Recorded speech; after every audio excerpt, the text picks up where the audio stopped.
Um, what I plan to do for the panel contributions and the discussion to be slightly different to yesterday, because the three questions cover three quite different issues. There are obvious relationships between them, but issues about knowledge-based governance and integration with agriculture policy. I propose that we deal with each of those as separate blocks. So I'll ask for the panel's intervention on the first one, and we'll have a discussion about that, and then move on to the second one, and then have a discussion about that. So what I'm going to first do is ask for the panel's views on improving the knowledge base and sharing of information on water information in the EU, and obviously on improving WISE more specifically. And I'll just run straight down the panel for the first intervention. So, Sonia. Thank you very much. On this question, I think we very strongly support the Commission's intention to look at streamlining monitoring and reporting arrangements. That must be a first building block, so that we've got a system where, as far as possible, we are doing things at the same time, and we're only reporting anything once. There are some quite technical changes, some of which are beginning to happen, which I think will make a big difference to the value of the information that we collect, and particularly its usability. Properly integrating our reporting arrangements, obligations with Inspire, so there's no duplicated effort. Moving WISE to a more open, structured open data model, so we can build our own data supplies, but also use what is produced much more readily. The general principle, which we're certainly adopting nationally, wherever possible, collect data once, use it multiple times.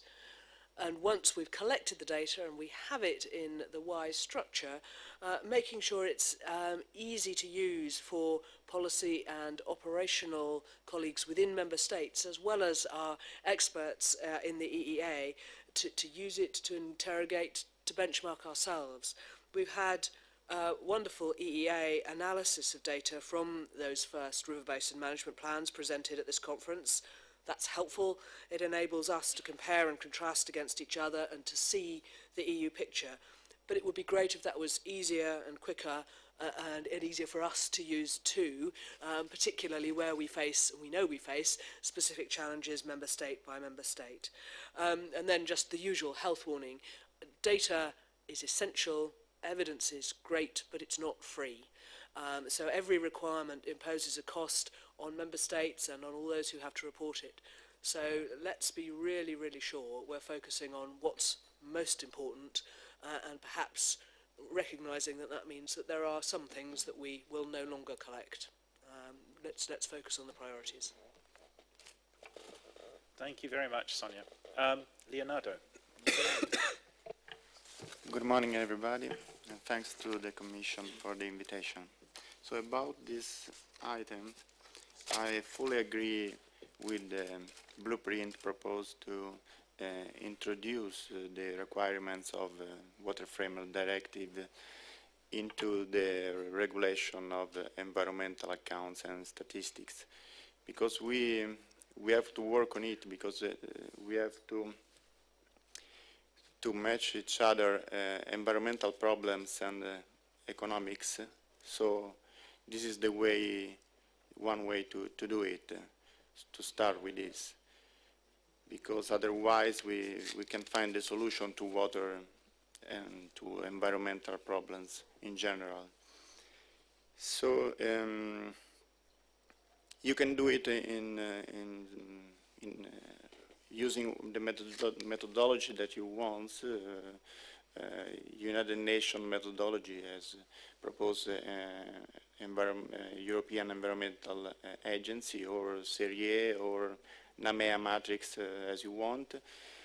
But you have to do it, because we need socioeconomic information, but also environmental information.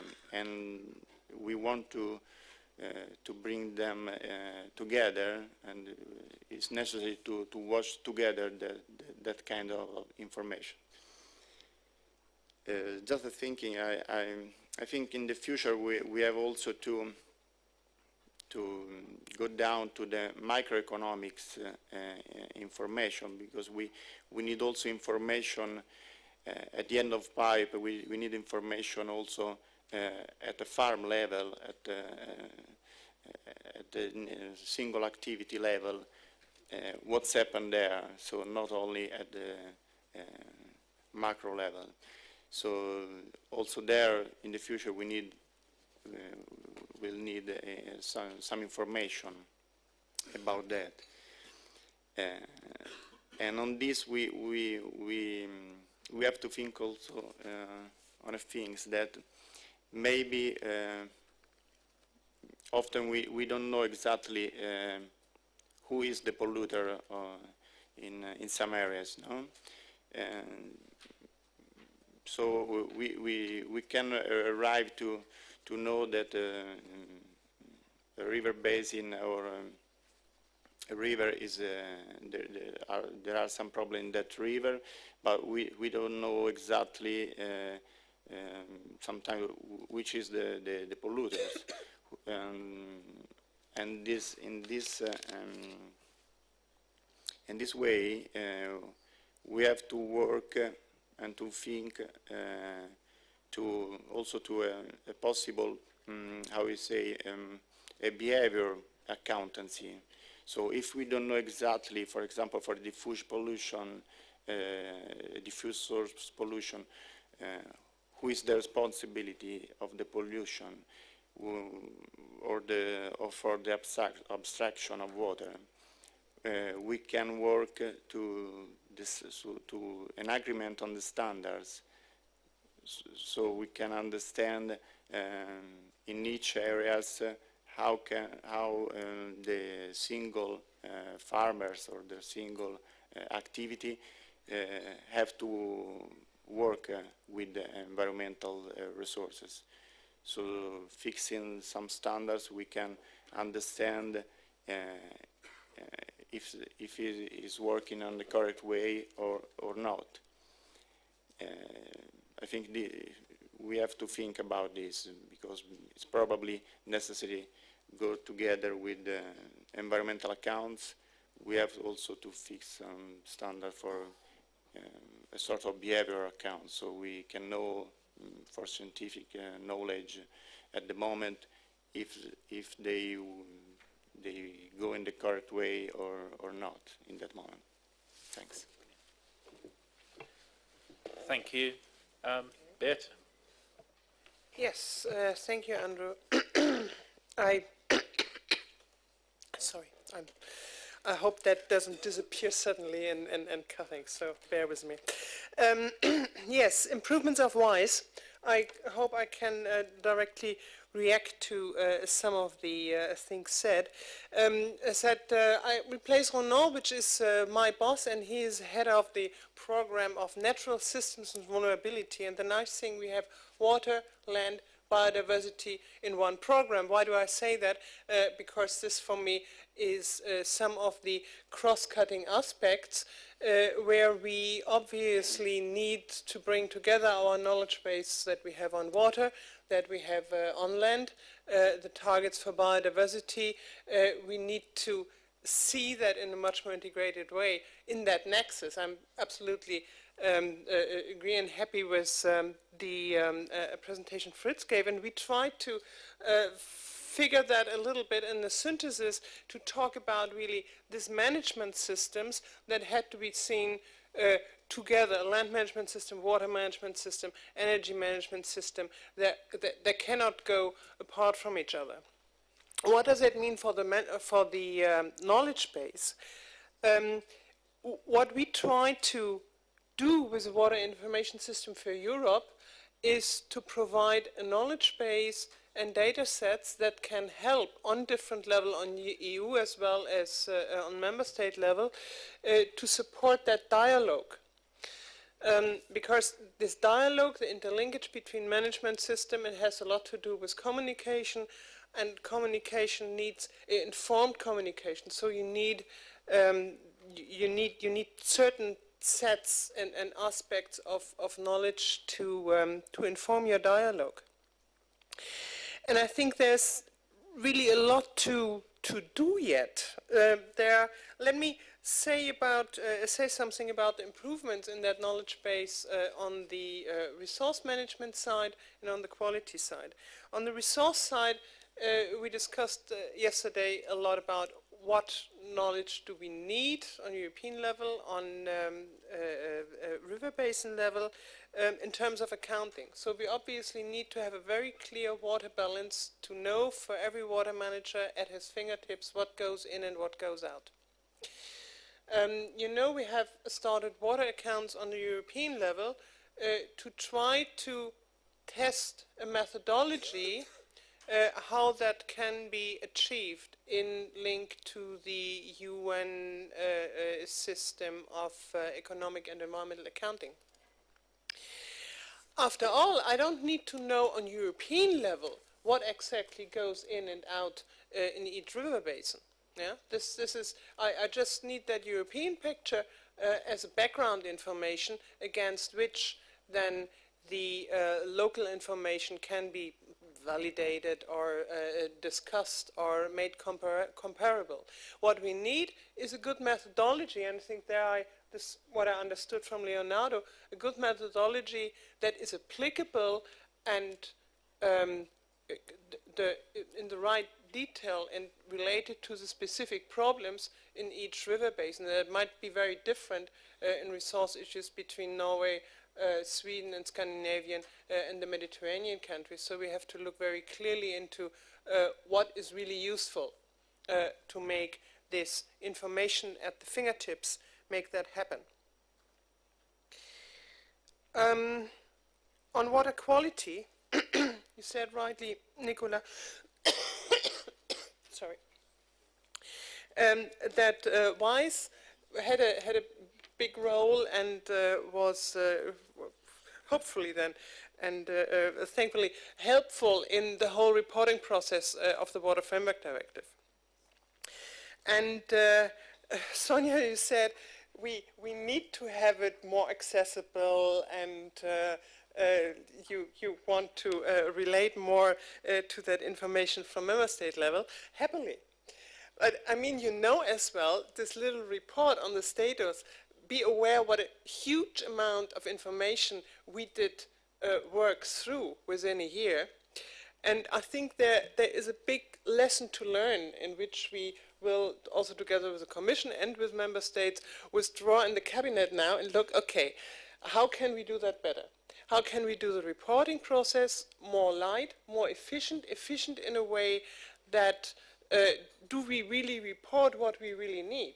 How did we do the assessment, and what information was most useful in that assessment? And I think there we can go back into the discussion and see how the reporting process can really look like. Also in streamlining with the reporting we do have in WISE under the other directives. So that is a lesson learned process. And we also want to make the whole information we do have available now better accessible. I do absolutely know that when you go in the WISE on the website, you cannot really download. The information is not too easily accessible. We don't have a really searchable database. There is a lot in terms of IT infrastructure which we could improve.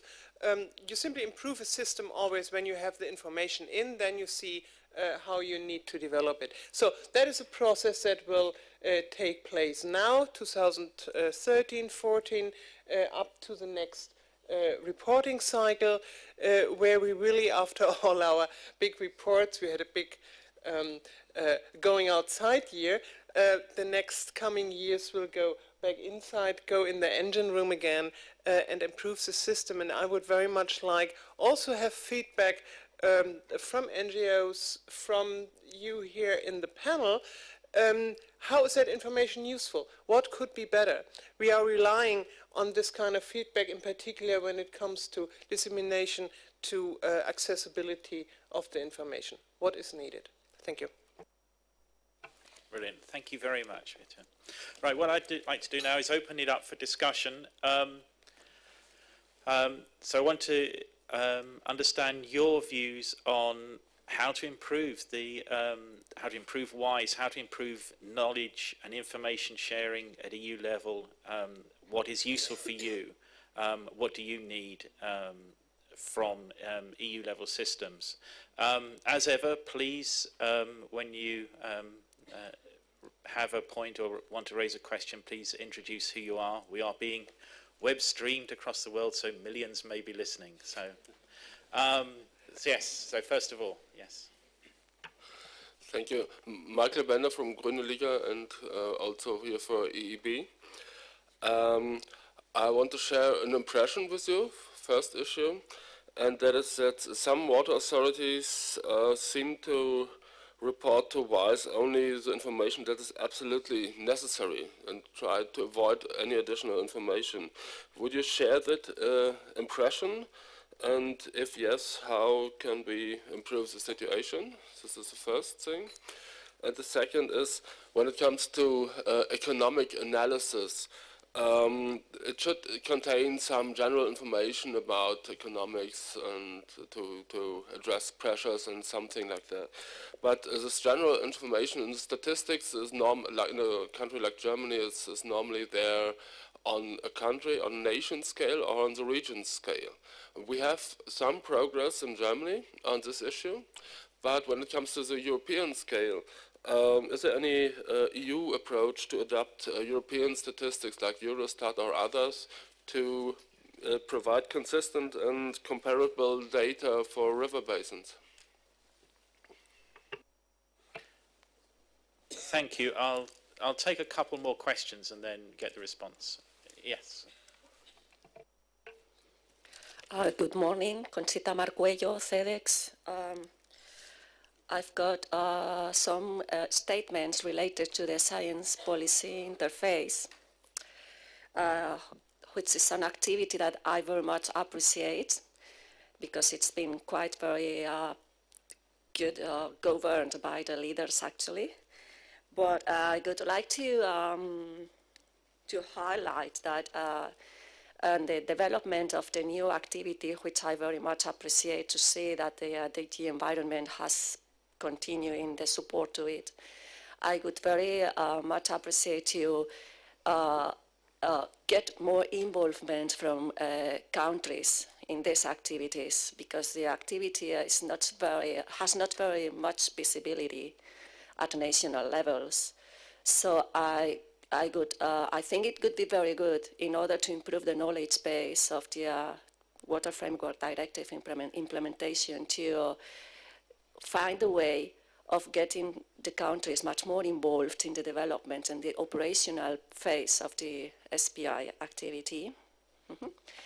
And I've got another issue, which is that I very much appreciate also related to research, the WISE RTD pillar of the platform, which I would very much also like to support the development or to appreciate the development of this pillar and not forget it, because I think it could be a very useful piece also for countries in order to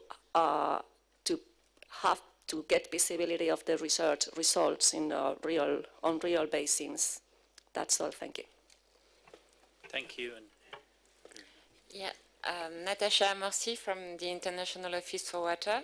My question is related to the Water Thematic Center and the link with the knowledge base sharing on aquatic ecosystem. How does it work? And will there be any change for the forthcoming months? The thematic center?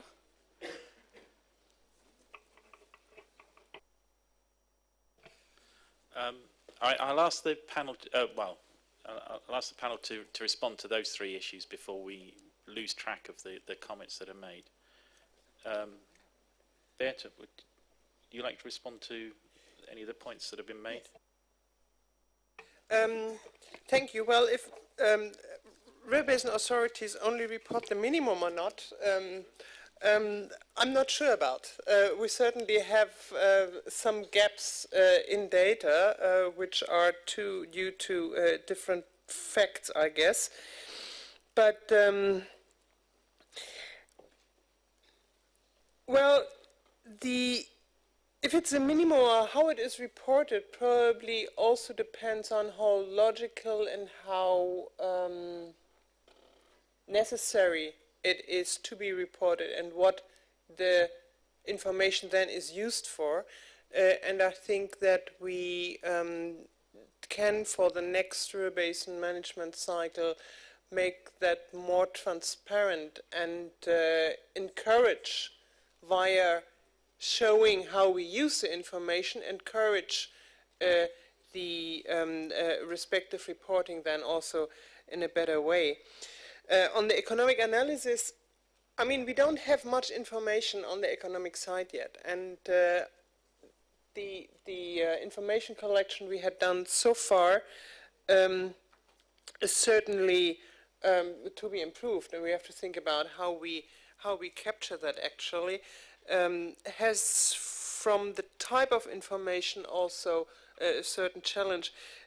This relates to the cooperation with Eurostat as well, where we only now, stepwise now, with some special grants and projects, come into the development that we have statistical information on river basin, district or river basin level. Yeah, so we always have a spatial little challenge there, that statistical and economic information is more on NUTS level and administrative. Science-wise RTD, well, there are many areas where we certainly can go much more into using the science information that is out there, and WISE RTD was a very good start, where we probably have to reintegrate it really better in the whole WISE system again, to make best use of science information. And I think this is it. Well, the aquatic ecosystems and how we work with EA and our topic center, of course, for the future, we will very much go into an integrated approach. As I said in the beginning, we have to relate water issues with biodiversity, with land issues, and this is how we work as well with our thematic center. Thank you. Leonardo. Yes, just to the first question about the information in the WISE. Of course, probably there are not all information that you expect to watch on it, but that's why, because we have to work stepwise, no? In particular in fields like environmental economics, that each member state maybe approach for the first time. So we just have to start on it. So it's not important always to check each time in an exactly date. If there are information, we have to watch also the improvements on its year by year and period by period of the river basin management plans. And of course, on the level of statistics, of course, also, for example, in Italy, is not the level that we need for management plan. So probably the institutional, the statistics institution have to work on it to downgrade the level of that we need. So of course. Thank you. Given the time, I'm going to take a couple of more interventions, and then I'm going to move straight on to the issue of governance. So, one and then two, I'm afraid. No, Thank you, I'm sorry. I am Frédéric Martini from the French National Agency for Water and Aquatic Environment. I'd like to come back to this question of scientific information. Because in addition to the knowledge and information gathered in WISE, there is the question of scientific information coming from research projects, either at the European level or at a national level, and that the reason why the activity on science policy interface has been established by the CIS, in the CIS. And for the 3 years of this activity, we have achieved really exhaustive, maybe not exhaustive, but at least comprehensive mapping of existing research outputs, matching the needs of policy side. This huge amount of information has been passed to the CIS groups for them to uptake this information in developing their guidance and also in implementing the Water Framework Directive. But one important drawback that we identified is, in fact, the concrete uptaking of scientific information by the river basin level, and in the future, and by the implementers of the Water Framework Directive, really in the field. And that's why in the future, our really main priority would be to work on this within the CIS, to work on improving, in fact, the transfer of knowledge really at the level of implementers. This has to be done, obviously, with the countries, through the national level of each country. That's also a reason why we are really in favor to more involvement of more countries in the activity if it has to be reconducted in the CIS, which is not that sure. And then, yes, well, I'd like really to emphasize this question of need to develop and test new tools, or maybe existing tools, but at least to implement them to really improve this uptaking of knowledge, of scientific knowledge by the river basin level. That can be made within this activity of science policy interface of the CIS. Thank you. And yeah. Hugh Goldsmith from the European Investment Bank. In the Marseille World Water Forum, I looked at the WISE platform. I had a bit of time because their stand was next to ours, so I spent a couple of hours going through the platform with them, the online tools. And then I also asked my staff to look at the information that they could get from the river basin management plans and whether it was useful to us when we were taking decisions around economic analysis of projects when we were thinking about investing in them. And overall the feedback is I have to say that it's definitely a work in progress, and there's a lot to do to make it a useful tool operationally. And the thing that really struck me is that someone needs to be clear about what the purpose is of WISE, and perhaps what the purposes are of WISE, because it's trying to meet different audiences and different groups. So the fact, is it an information system or is it a knowledge base? And more to the point, is it designed for practitioners or is it designed for academics? And I think that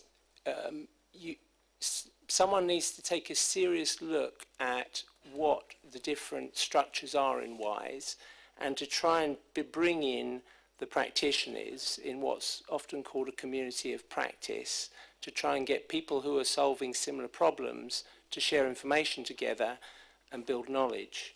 The other thing you need is some metrics of success, so to actually get some metrics and feedback about how well it's performing and keep revisiting the design of the system.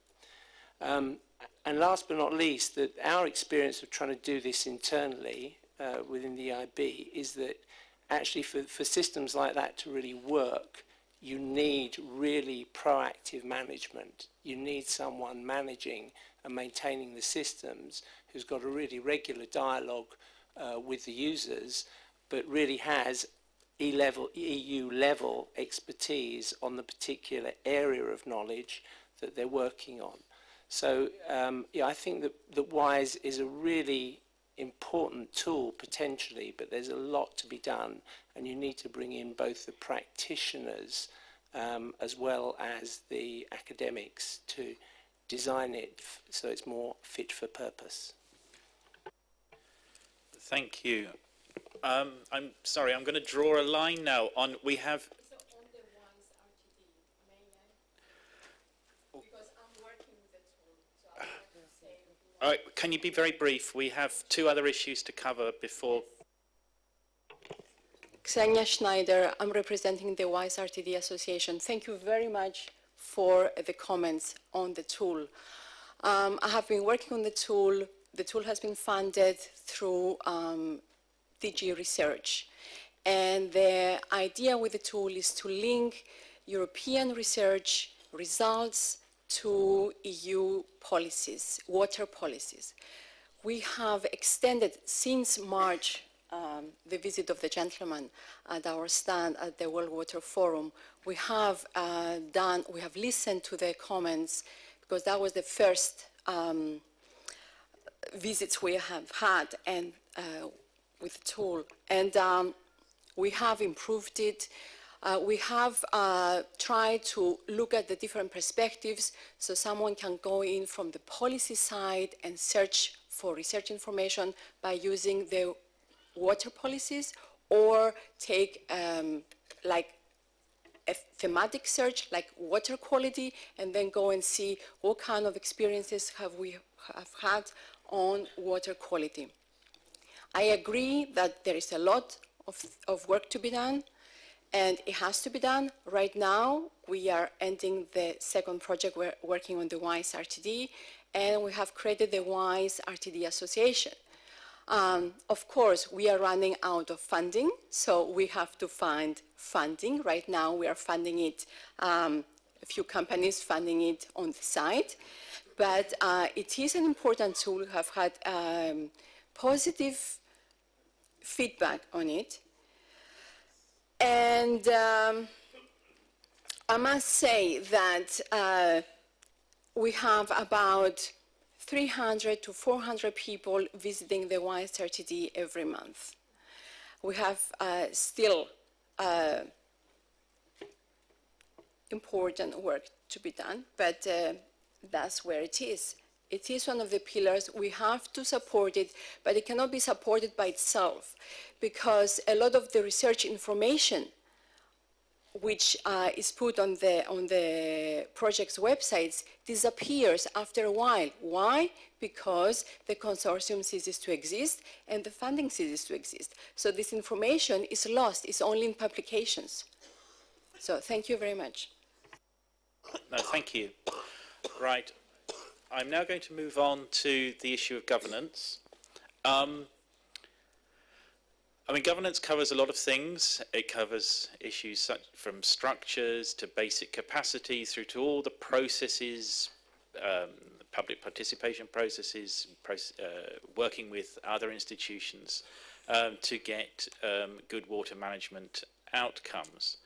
And the question is, how can the EU best help the member states to improve water governance? And the governance systems in the member states are based on your own legal administrative traditions, and very much a subsidiarity issue. And the blueprint has a particular action to try and develop peer reviews for river basin authorities based on successful peer review processes in other areas of EU environmental law. So what I'm going to do is ask the panel for their comments on this issue, and then obviously open the floor up to discussion. And I'm going to start with Leonardo first for this one. So about that, of course, I can agree with the blueprint proposal of the peer review system. It could be useful. I've just suggested that it's difficult to decide what kind of draft river basin management plan to share with the others at the national or with other member states. So to avoid to further burden on on the authorities. I just suggest to make a sort of questionnaire to simplify the question, and then the items, and then after you can share the river basin management plan to a in-depth consultation. So they can be. So it could be useful. We have only to decide how can we do. And for the governments in general, how can the European Union improve this government on these matters? We have discussed also yesterday that we need policy integration at all the levels, and this I think should start from the European Commission, and we have to integrate all the policies and also the funds, of course. We are going to talk to the last question about the CAP, but we have to consider also other funds, regional funds, cohesion funds, as we have discussed yesterday. And we have to better integrate also, for example, renewable energy directive to water directive. So we have to match all the policy. So I think we have to start with this, and then I think also we have to also empower the governments by be able the authorities to coordinate the funds, or to manage some funds that can interest the water governments, because otherwise we can see that sometimes at the member states where spend money, for example, in agriculture, in the area that don't match the requirements of the Water Framework Directive. So it's necessary, of course, this kind of the integration. Is necessary the coordination of this by, I think, by the authorities, because otherwise it's impossible to follow up with the implementation of the measure that needs, of course, funds. And so we know that these funds comes a lot from Europe. So we need this kind of integration. Thanks. Thank you. Bert, and then Sonia. Yeah, very, very shortly. I think WISE knowledge base, it has a role in governance as well, made that clear, in particular in that vertical governance, I would call it, to see the transparency and what we report and what we know about our information. So that's obviously one part of governance. But let me say something about the horizontal. We talked a lot about policy integration between different sectors, which obviously is necessary on the European level, but in particular also on the local level. And I don't think there's any you start first. It has to happen on both levels. And on the river basin level, I think the public participation is a very important tool to achieve that, because that is actually the only chance you have to really get in contact with the other sectors on a eye-level, equal dialogue, well-informed dialogue. And I think to remind what Fritz said earlier today, it's not about hitting on the head of the other, but really to enter into a well-informed and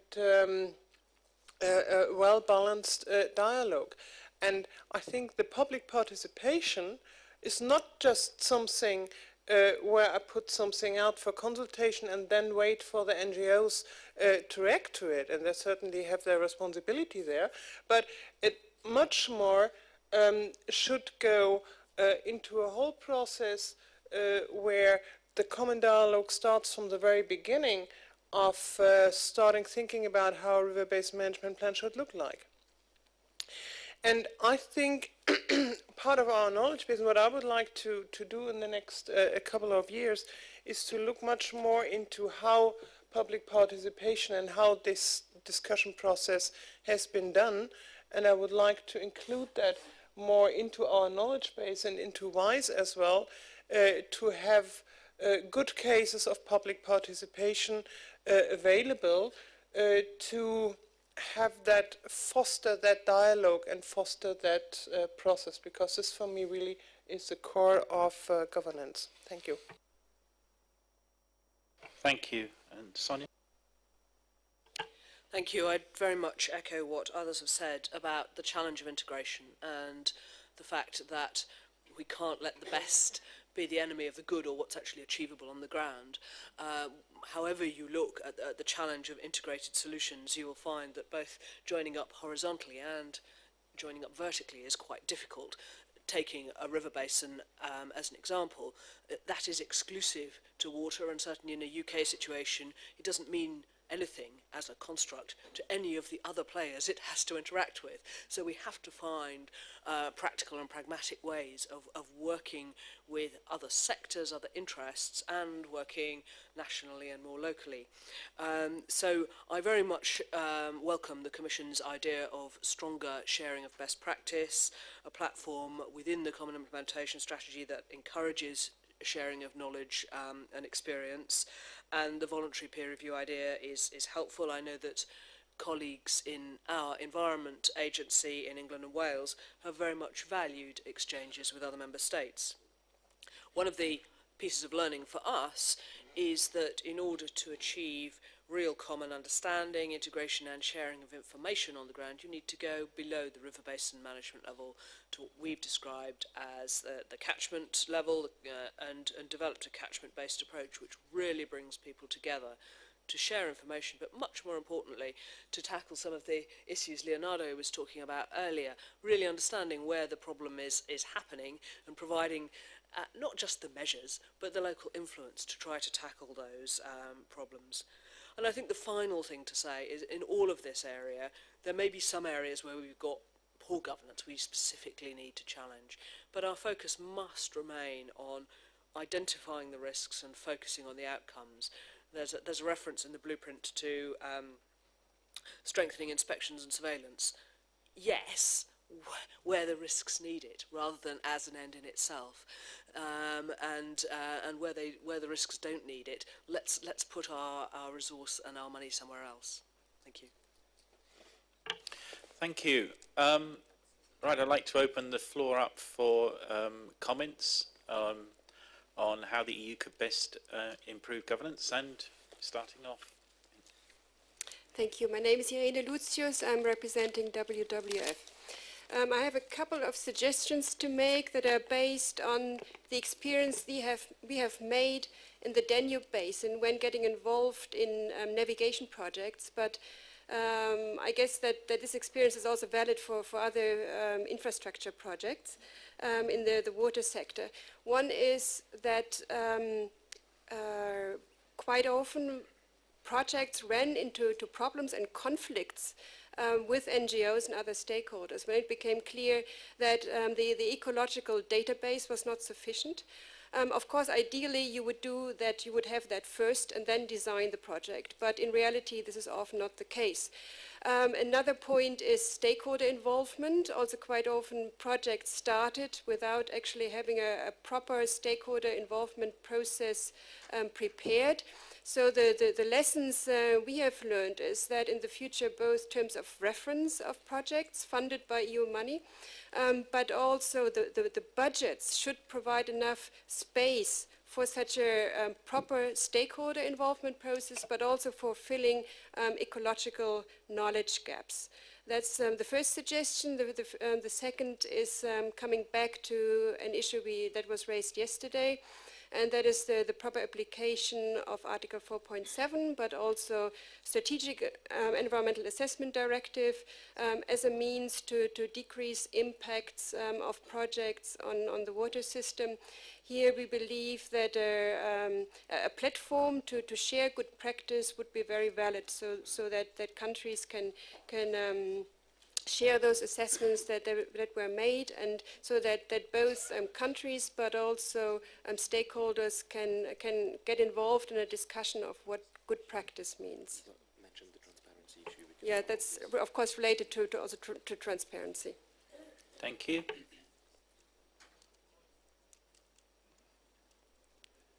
Oh, yes, sorry.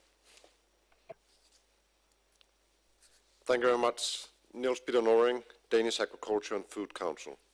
I'll be very brief. I would just like to support the point Beata had about involvement. Not just a hearing, not just a consultation, but a real involvement. Governments, farmers, industry, and NGOs should be involved from the start of the process. I think in this way we can end up with a situation where all parts feel an ownership. Thank you. Thank you. Any other comments on governance? This is quite interesting. Okay, I'm going to... does anyone in the panel want to respond? We're going to move on to agriculture. That might stimulate some... I'm waiting for that. If experience of the yesterday is anything to go by. Sonia, do you want to comment back? On the governance issues. I think I welcome both of those interventions, because I think one of the things that we've certainly been learning, we've tried to build in stakeholder involvement and clarity from the outset, but it's been a learning journey. I hope we're getting better at it. I wouldn't say we're perfect. I've got some specific things I want to say about that when we come to the agriculture element, but it's absolutely critical that if we're going to achieve real difference on the ground, we're both involving a full range of stakeholders and clear about what we're trying to achieve. Obviously, if there's substantial funding, it's all the more important so that everybody understands, but actually it's true about day-to-day work, catchment by catchment. Thank you. Leonardo? I just want to say that, of course, I agree with the public participation is one of the focus for the real governments of the water. So, of course, we have to work on it. We have to work better to realize a very public participation. Of course, because we have to share from the information and the critical area and the problems and the possible solutions. Because, of course, as I told you at the beginning, we have to integrate environmental things with economics. But of course, the probably solution is the public participation, because in there we can find the solution that maybe is not the optimization of the economics, but is the acceptable solutions. So if this is acceptable, it means that for the stakeholders, the benefits are measured higher than the costs. So I think this is the good level to focus on it. Thank you. Given the time, I'm going to move on to the last question. Now, the question is quite specific. It's not a general question about agriculture, and we've had various discussions on agriculture and agriculture-related issues. So the question looks at how to better get the goals of the water framework integrated into the CAP, and more specifically, what measures within the Water Framework Directive could be added into the cross-compliance mechanism. So it's those two aspects. And I'm going to ask the panel for their comments, starting with Berta and then working down. And now you restricted the question, of course, indeed, very much. I'm not an agricultural expert, and we have written in our report is a chapter on exactly that point, and we'll have a very good intervention on that from Sonia. I have on general the agricultural point two things. Going back to yesterday, I think we still have to think about the economic influence of the common agriculture policy. How can I set clear price signals, which we discussed yesterday, when we have the distortion of prices and economics by the CAP subventions we have right now? And all that might explode the whole discussion, but I think it is something we have to think about when we are just talking about CAP cross-compliance and how do we get water targets in there. I think that's absolutely necessary, certainly, and one step, but it's only a part of the whole solution. My EA colleagues in a recent Greening the CAP paper called it rethinking the intervention logic of the CAP, and you might take an interest to look into that paper. Rethinking the intervention logic also means that we probably have to think more in food systems and water systems than just in little measures here and little measures there. And that again comes back to the question of the dialogue and how to constructively think on the river basin level, on the local level where it really matters, how to most constructively bring that measures that we can list and that we can bring into the policies on European level, but how to implement that then very practically, taking into account the specifics at the river basin and the ecological situation in the different regions in Europe. That's all. Thanks. Thank you. Leonardo.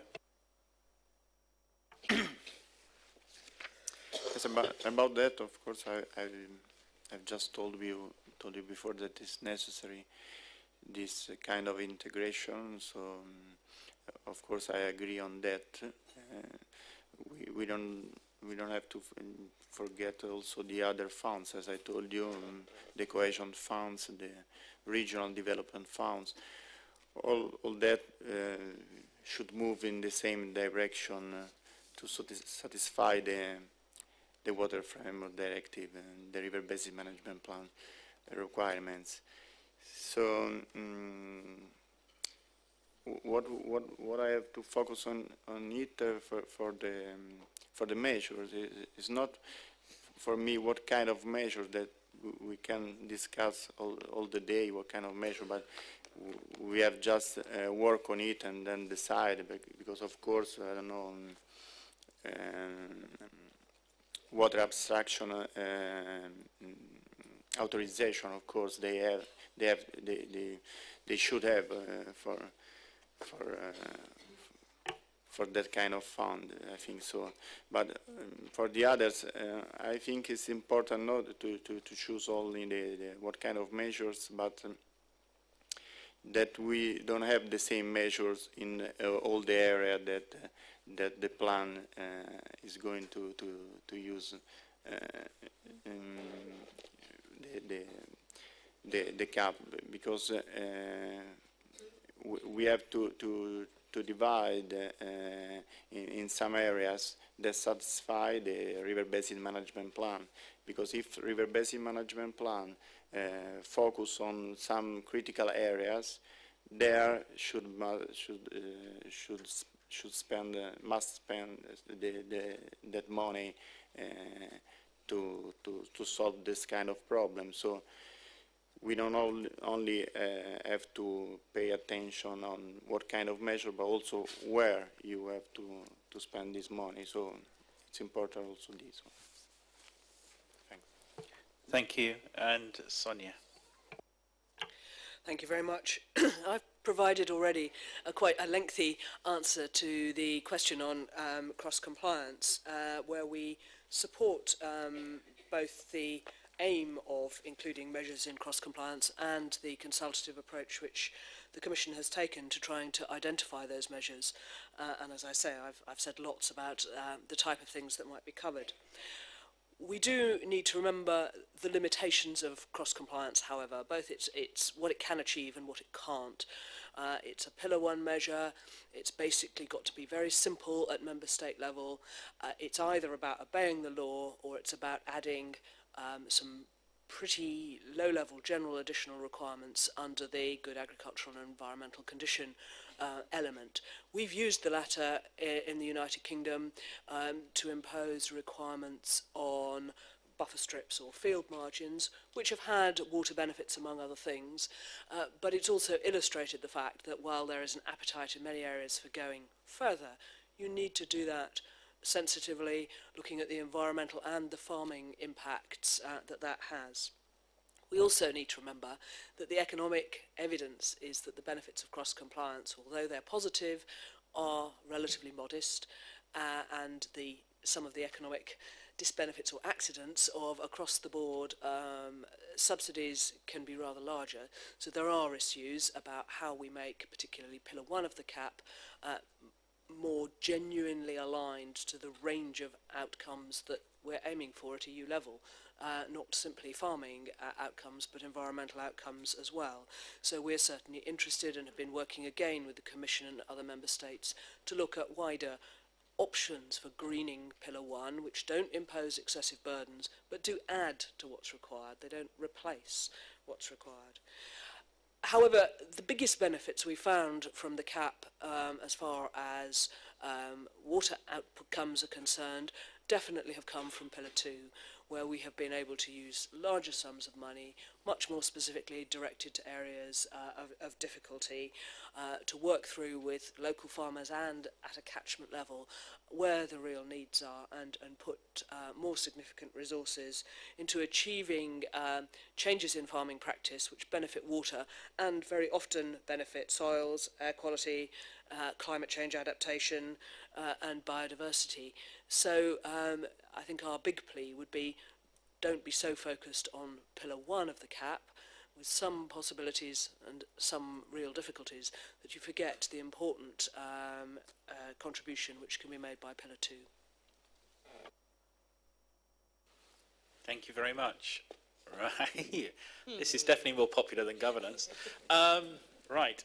I'm going to start there, and then at the back over there. So, please. Thank you very much. Søren Kjær from the Danish Ministry of Environment. And I will make it very brief because my British colleague, she took my speaking note. I think when we are considering the water policy goals and what can be contributed from the common agricultural policy, it is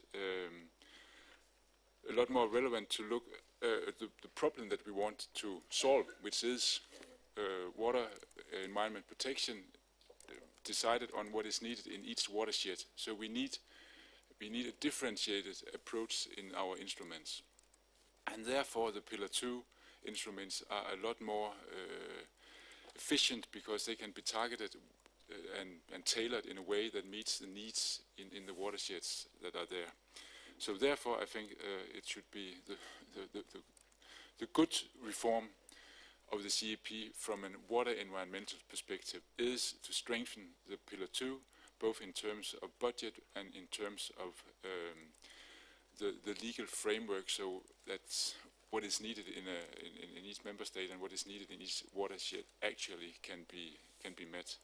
And it's only when the battle is over and the CAP reform is there, I think that we should consider, okay, then what can we then get out of the cross-compliance approach in Pillar 1.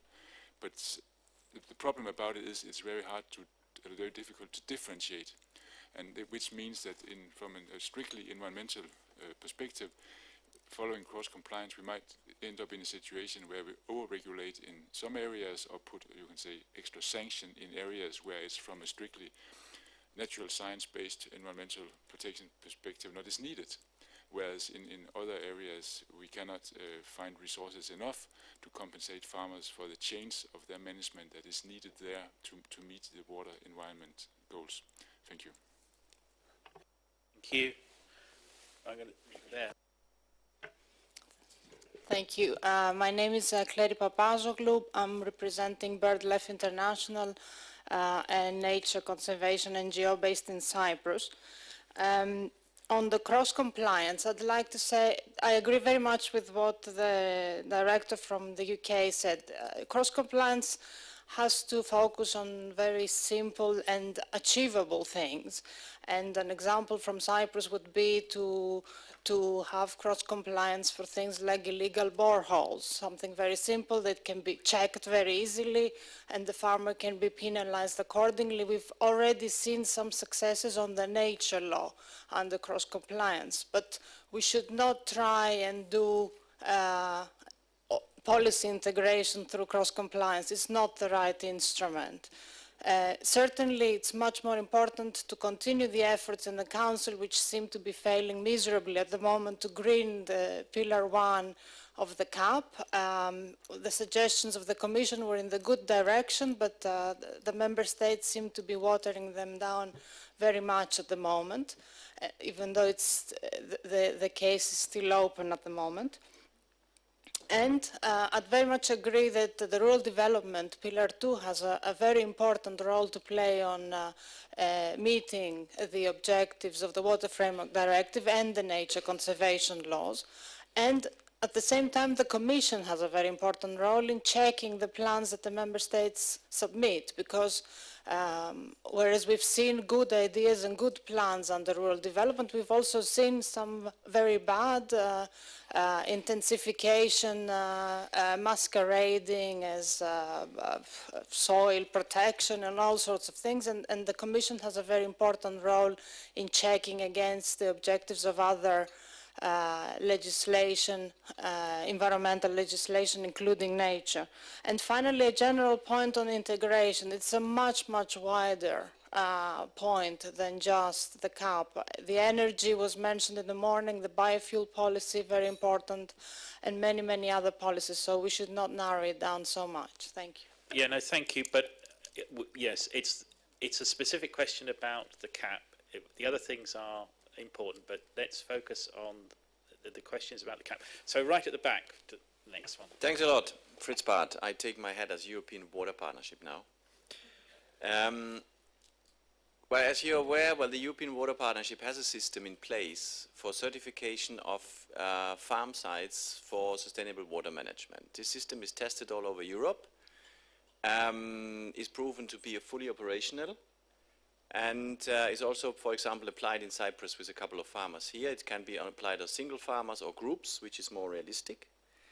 The problem is that you have to motivate the farmer to participate, and that is what we try to do at the moment via the global certifiers who certify farms anyway, and we put this as an add-on, that the farmer doesn't have to do much more, but then he can really benefit. What we are, in this context of the CAP, what we are happy to share is, of course, the criteria we use, which could be very relevant, let's say, on when you look at the cross-compliance, because this is tested on farm side in a very concrete way, and accepted by, let's say, some of the major certifiers and farming communities. Thank you. David, and then behind him. Okay. Thanks. Yesterday we talked about CAP, and I'm not going to repeat that, but I'm going to take it as given that and I'm actually semi-answering the governance question before, but not for very much time at all. I'm going to take as given that the member states and the local water authorities, for example, want to obey their local laws and EU laws. If they don't want to obey that, we already know we've got a problem. And I also said yesterday that we should just cut the money from countries that are not in compliance, but that's obviously too radical as far as the EU is concerned. So my simple suggestion, which could be potentially implemented through the CAP, is to divert some of the CAP money into what you would call, in developing countries, you would call capacity building, and set up a form of an Erasmus program for water managers, such that water managers from countries that are in compliance could go and spend 6 months or a year with their colleagues in countries that are not in compliance, whether it's to teach them about governance in the urban water sector, or in governance in the illegal well drilling sector, or in compliance with statistical gathering of stream quality measures, then potentially this exchange would allow the colleagues from countries in compliance to learn something about how the local issues actually play out, and potentially the people in the countries that are not in compliance to find ways to make their countries compliant. And the CAP money could be spent to fund this program. Thank you, yes. Thank you very much. My name is Stephanie. I represent the German Farmers Union, Deutscher Bauernverband. I would say that farming practices have been adapted in Germany to protect water resources in a better way, and that we have a comprehensive toolbox at the moment with a lot of water-related measures in the agricultural sector.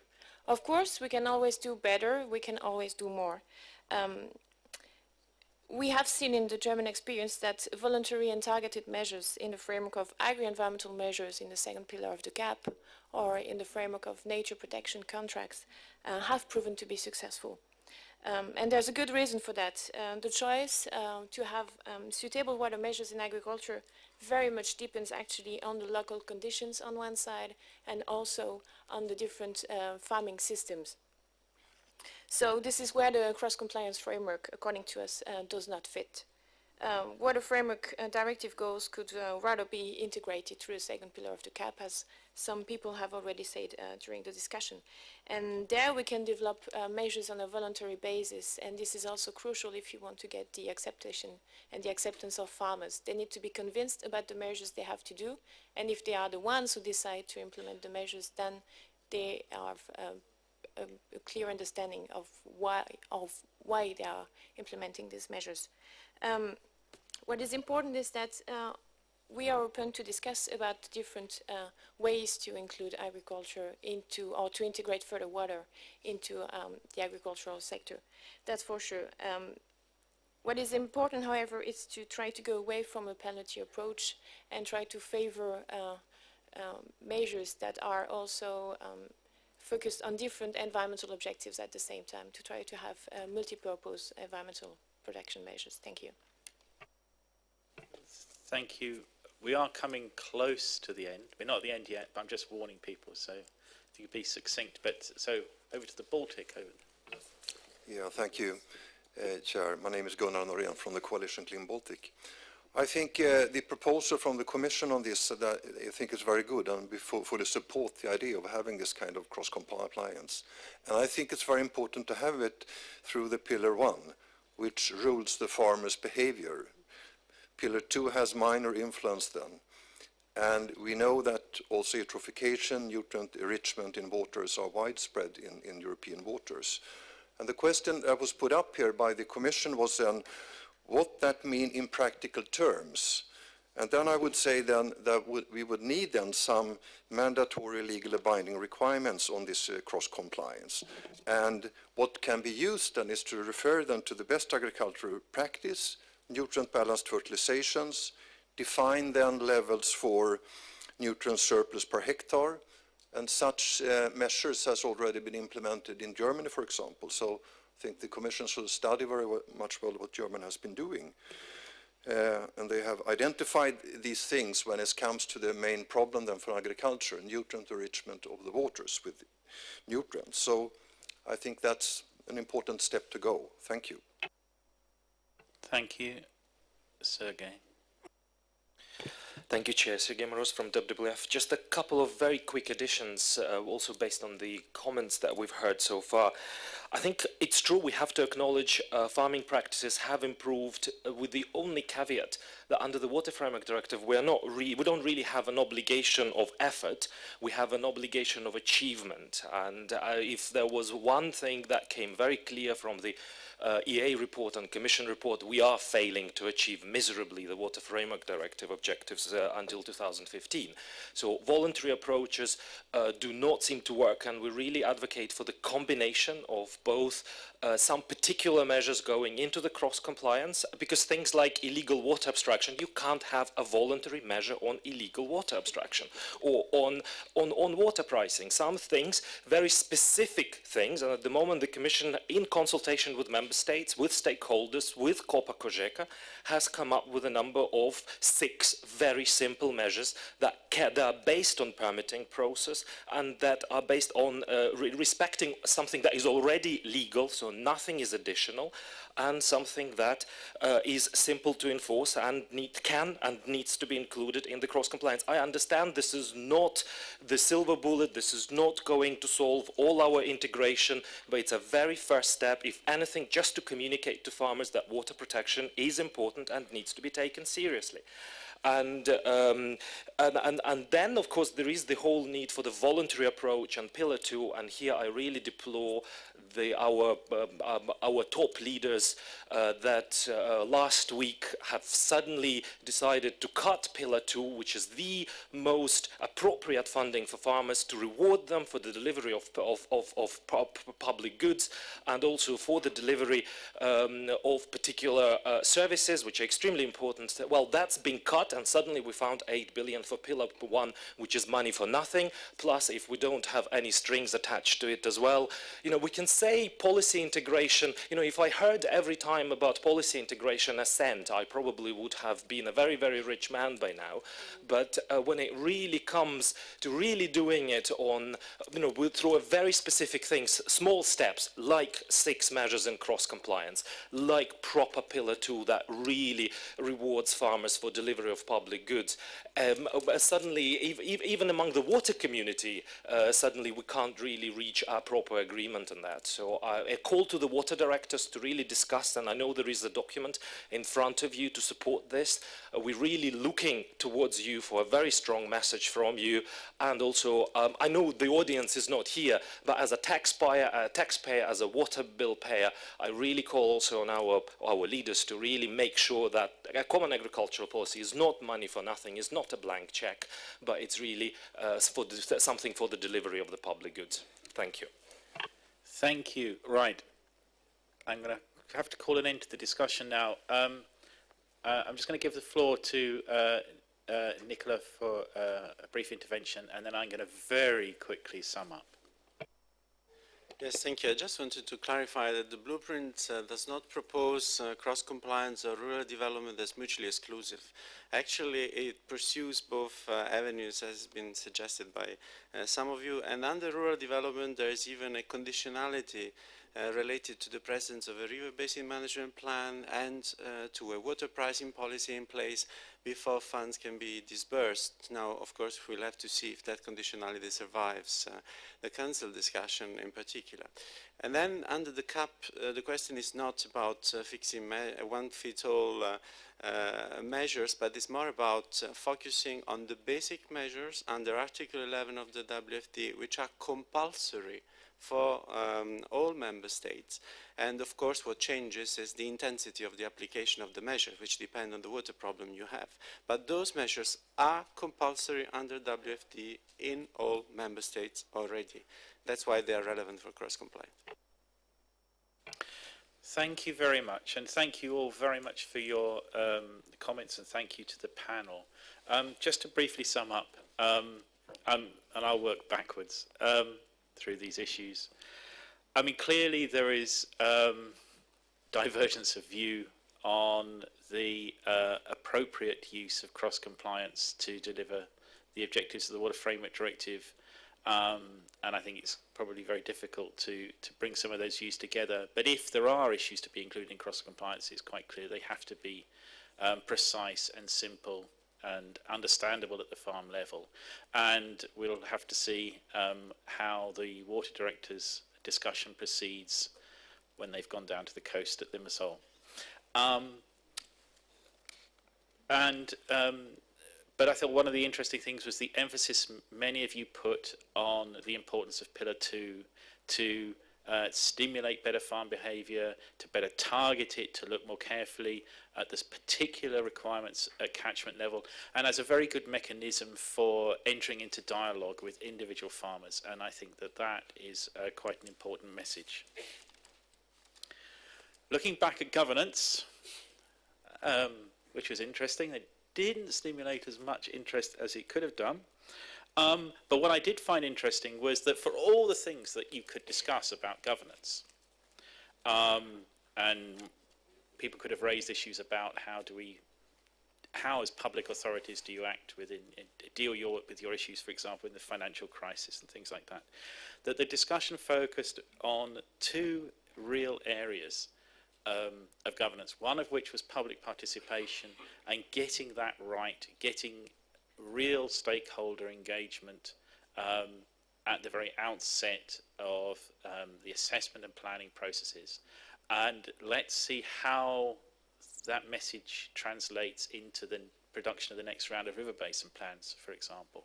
But also, the other big issue on the governance was focused on governance as an integrating process of working with other sectors, with other relevant institutions, which is obviously a theme across a lot of what we've been discussing over the last 2 days. But it's interesting that that was picked up as a major theme on the governance. And finally on WISE, and that obviously covered quite a range of different issues.